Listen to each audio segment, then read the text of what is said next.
day 12 of the Proverbs reading plan from chapter 20 of Proverbs. So we're on verse 12 today. And today we're talking about it's kind of strange. You can kind of read it a couple different ways, but basically the proverb says the ears to hear and the eyes to see are both gifts from the Lord, or both were made by the Lord.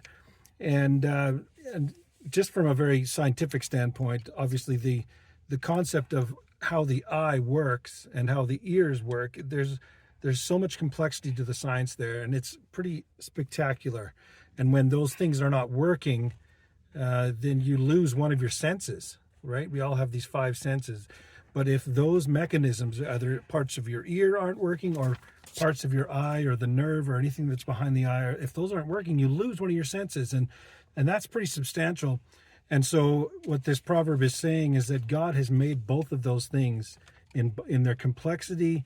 God has lovingly given those to us. And the other way you could look at it as well is that not only has God made our eyes complex and our ears complex scientifically, but the concept of understanding, right? So eyes to see and ears to hear. Jesus used this phrase a lot during his ministry, where those who have ears to hear, let them hear, right?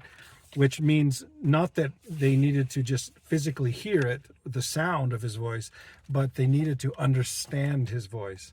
And so not only has God given us these senses physically to be able to enjoy and experience his creation, but he's also allowed us to understand who he is as well.